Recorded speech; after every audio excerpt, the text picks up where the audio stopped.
What's up, music fans?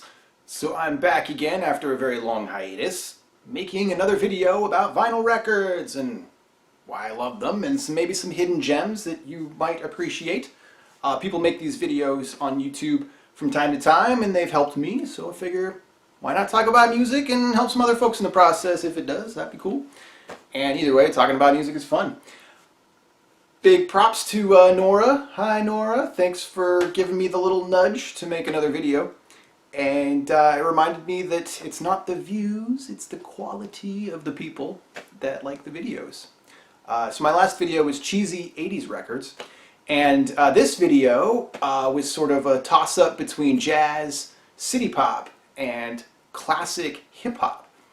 And ended up settling for classic hip-hop.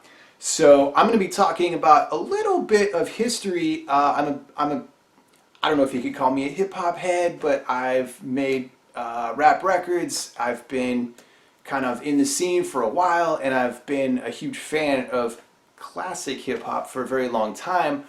Started learning how to rhyme and do stuff in high school, and so I've been a fan and collecting hip-hop vinyl for, gosh, 20 years?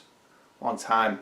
So my collection though is quite small compared to my other genres, and I'll just start off by saying the reason why that is I don't think hip-hop is actually a genre that is well suited for vinyl records.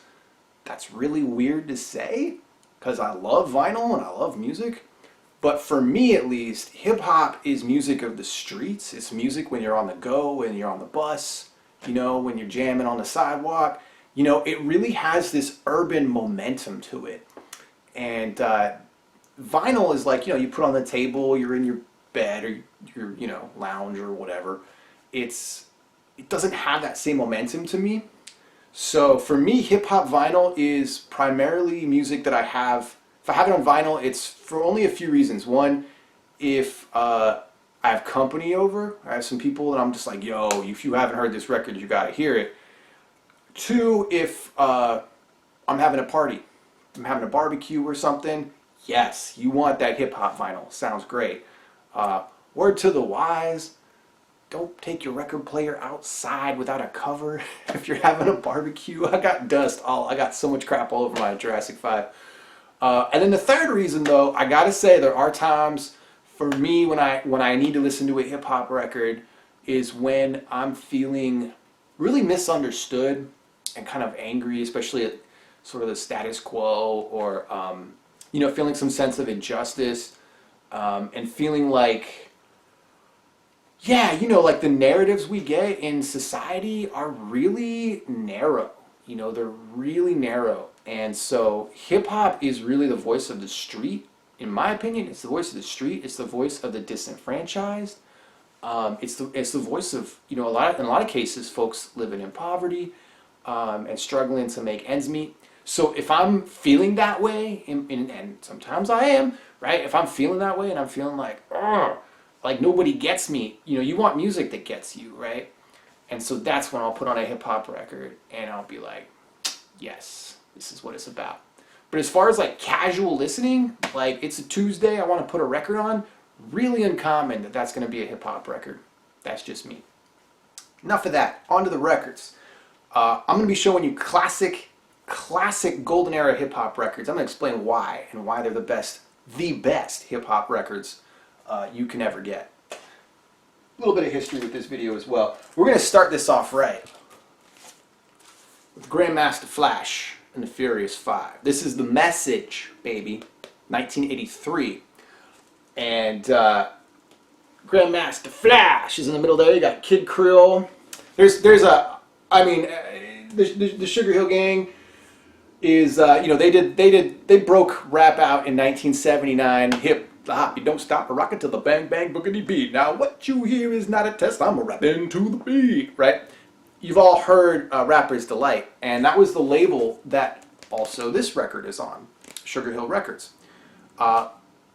Interesting story, that song, Rapper's Delight, the guy Hank on that record completely ripped the lyrics from Grandmaster Caz.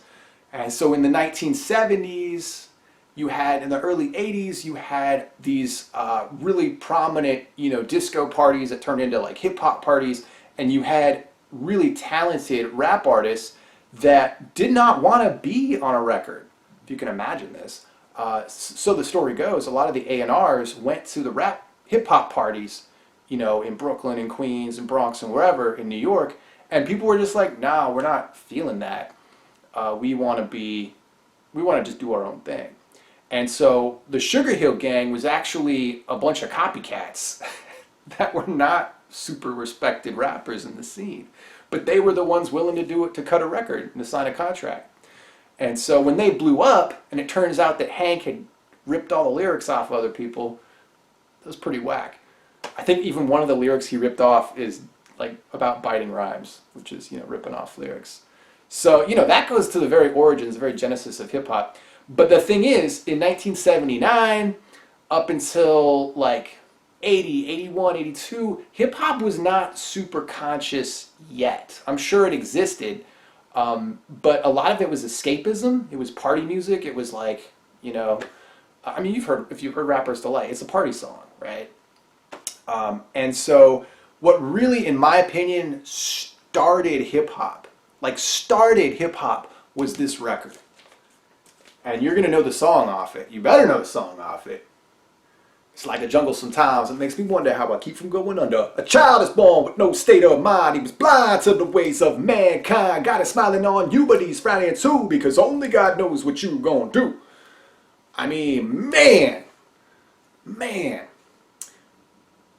Anyway, message. Oh, classic song. It's like a jungle sometimes. It makes me wonder how I keep from going under. So that's Grandmaster Melly Mel, and many hip-hop artists consider him to be the greatest rapper of all time. I think you've got to be nuts if you don't think he's the greatest rapper of all time. No one has ever come close to him, but he's a little unsung nowadays, and I'll explain more of that later. But yes, Grandmaster Flash and the Furious Five. Grandmaster Flash, by the way, the guy in the middle, was the DJ and producer, and he pioneered a lot of cuts, a lot of DJ scratches on the 1200s, the ones and twos as they call them, and he was a pioneer. He did a lot of great stuff, but there was a lot of frustration from the crew that he was getting the credit, and this was, if you can imagine, this was back when DJs came first and the rappers came second. Now we're seeing a bit of a comeback of that because nowadays you got producers that are outshining rappers, but back in the day it was like, oh, the DJ. So that changed, of course, and I'm sure it will change again. This album, though, is not really a hip-hop album in a lot of ways. It's actually kind of like a Zapp and Roger ripoff for most of the album, and it's kind of an interesting like party. It's interesting.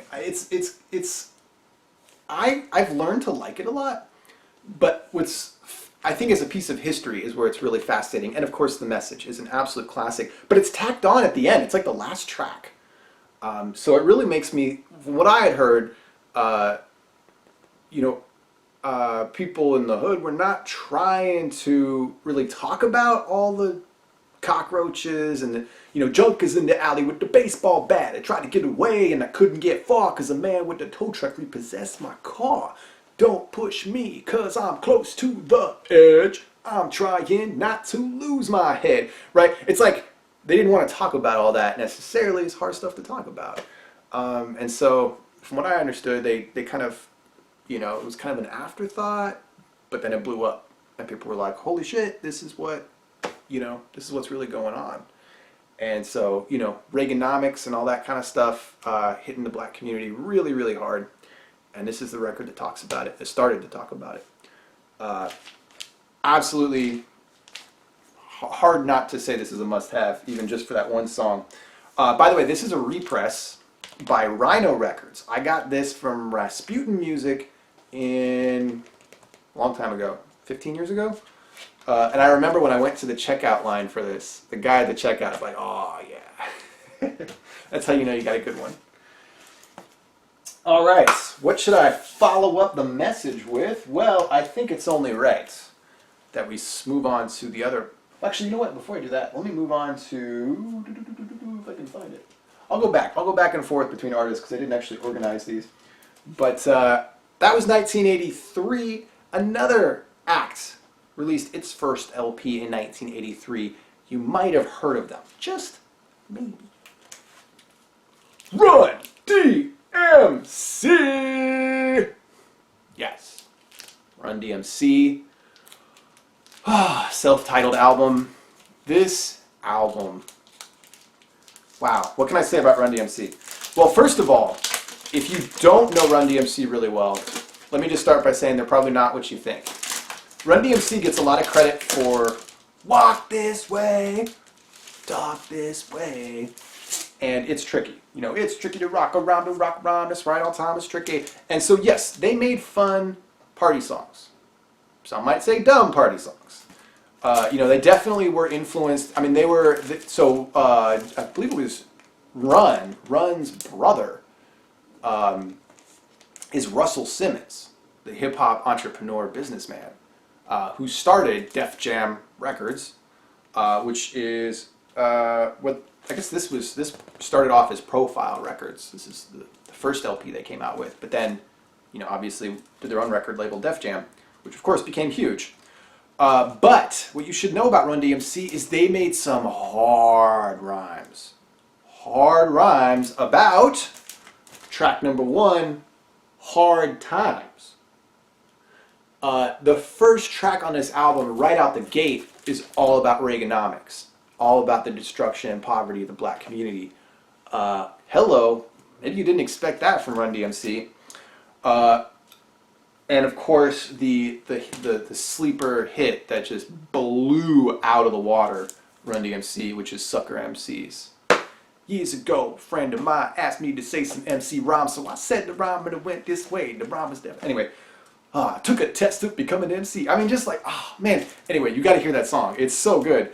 And Jam Master Jay is on here. So I thought that song, hearing it from a greatest hits, was something that came way later. If you don't know, Run DMC is composed of 3 people. You only see 2 of them on here. You got Reverend Run and Daryl Mack.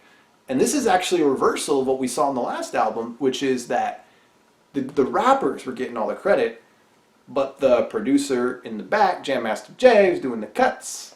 The record label didn't actually want to include him on the record, and or at least, you know, giving credit and stuff like that.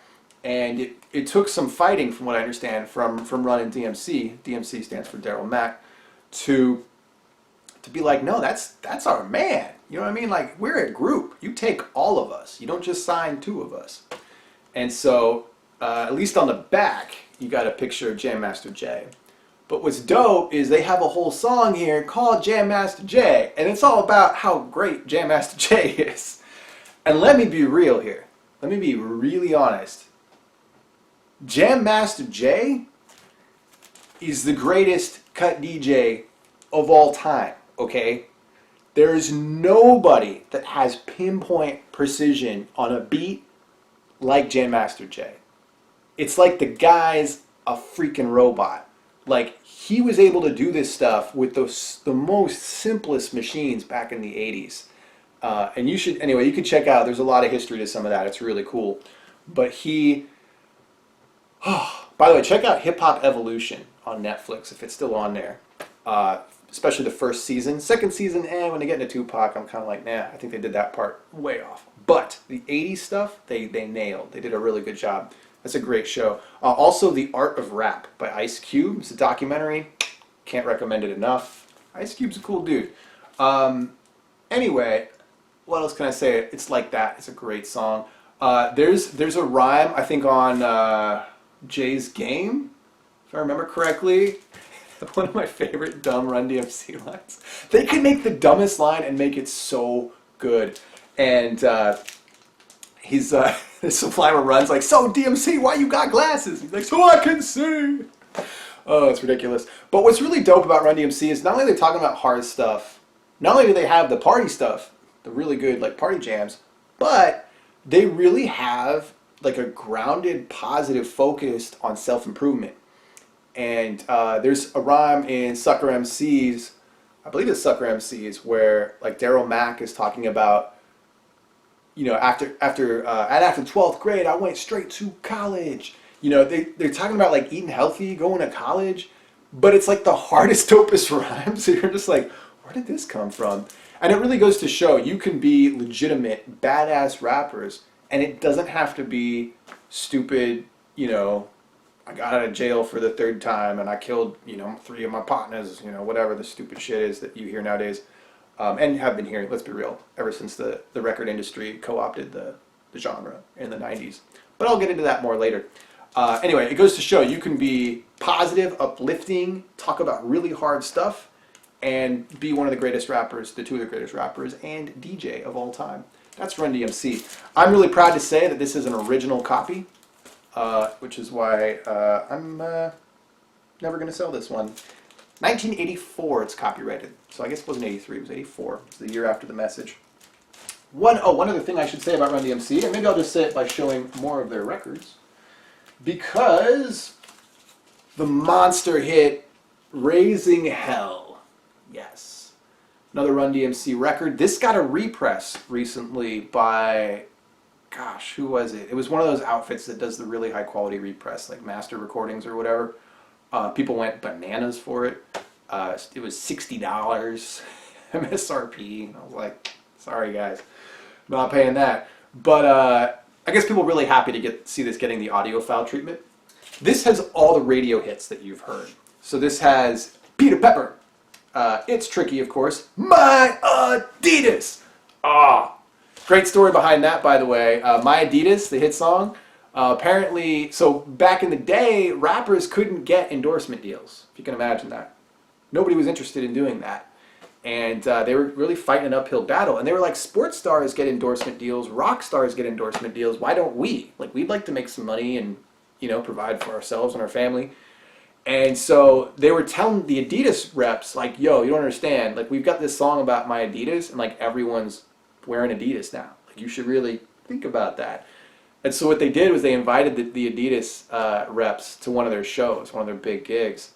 And I guess at one point, one of them, in the middle of the set, he like takes off his shoes. He goes, yo, tell me who got Adidas in the crowd right now? And like everyone took off their shoe or something, showing their Adidas. So yeah, needless to say, after that, they started getting some deals, some promo deals. Walk This Way. That was a really big hit for them, and that was the first, I think you got to say that's the first time rap crossed over to the white community. Before then, rap was really, really segregated as black music. And Walk This Way was really when they teamed up with Aerosmith. Aerosmith was already kind of on their way out. They weren't doing so hot. But when they teamed up with Aerosmith to do that song, and it hit MTV, and it became this really cool multi-racial hit, that appealed to everyone. You know, walk this way, talk this way. I'm sure you've probably heard it. The video is pretty cool too, actually. But it's one of those things where if you don't know the history, you weren't alive for it or whatever, you weren't there, you weren't watching a documentary like I am, like I was, then you kind of just look at that and you're like, that's a dumb radio song. But when you learn the history, I think it adds a lot to it, which is why I mention it. So that's a really cool one. And then You Be Illin', of course, huge hit. But this has, in my opinion, the greatest of all Run DMC songs. And that's the last track on this album. I'm Proud to Be Black. I'm Proud to Be Black. That is a crazy, awesome song. It's super intense. Grandmaster Jay goes all out on the cuts. Like, holy heck. I've never before, since heard cuts that hard. It's incredible. And the whole song is a civil rights song. And it's basically the James Brown, it's like the rap equivalent of James Brown's I'm Black and I'm Proud. And so it's part of this cool, like, Brown is Beautiful continuation of that. And what I tell people is that, you know, hip hop is a continuation of the civil rights movement in music form, right? At its best. At its worst, it's just dumb commercial shit encouraging people to do dumb shit. But, you know, at its best, and when it started out before it was co-opted, That's really what it was. And so all the artists, this isn't just Run DMC, this isn't just Grandmaster Flash, you'll notice a trend in this as I go through these records. All of them had socially conscious, civil rights minded, black pride, uplifting community kind of songs. It's really amazing. But that song goes hard. That song is like, man, you're going to be bumping your head till you like get whiplash. So good. Hopefully I'm not talking too much about the history. Hopefully you're enjoying this. I'll try to go a little bit faster, but because I got a lot of records to go through. More Run DMC. Got to have all the Run DMC. King of Rock. I got this at Amoeba Records for $3. I was there with my homie. Maybe it was 5. It was 3 or 5. And he was jealous. He was jealous, and he should be. It's original pressing. Talk about a score. I'm the king of rock. There is none higher. Sucker MCs should call me sire. I mean, it's like, what? Oh, this album is so good. But I will say that of the ones I've shown you so far, this is the weakest of the bunch. Not saying a whole lot because the other albums are absolute classics. Rock the House is pretty good. And like this.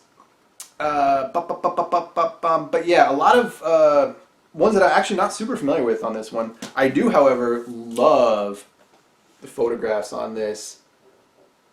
It's really cool. And I mean, there's just something really that captures, I think, Run DMC kind of there. Oh, hey, check it out. I can put it over my head. That's funny. That's unintentional, but funny. Yeah, it's just really captures their aesthetic and kind of their style. And really cool, clever cover. And pretty good album. Now I'm going to go what is probably, I think, considered by at least one friend of mine, their greatest album. Which is weird, because I've already been hyping up their other albums so much. This album, was this 88? I want to say this was 88. Yep, this is 88. This was their, this is their last of their like golden period. Tougher Than Leather, Run DMC. Oh, this album is so good. What can I say about this album? This album is not, it's a kind of a tie maybe between this album and their first one for me. I love how raw the first album is, how hard it comes. The Raising Hell for me is too many radio hits. It's clearly designed to be a radio hits album. And that's, to me, that's not why I listen to vinyl. Like I rather, I don't know, just get the single offline or whatever. I like full albums that you can sit down, drop the needle, and you're just like, it kind of pulls you in more. Raising Hell doesn't do that for me. The first album, self-titled, does. And this album does. Does and then some. Mary, Mary, why you bugging? I mean, just that track, crazy, man. Run DMC. Run's House, fantastic. I mean, Papa Crazy. I mean, oh man, there's some good stuff on here. Man, yeah, it just flows. And this is their most, the production on this album is the best for their golden era. So like, this just has that polish. What I can really appreciate about this is they took like the grime, and they didn't like water it down like maybe you might take like, you know, classic jazz and turn it, you know, that kind of smooth saccharine kind of Starbucks jazz. You know, it's not like that. But they took this really rough, hard, grimy sound from their first album, made it into like a radio friendly thing on their, you know, Raising Hell album, and then by the time they're doing Tough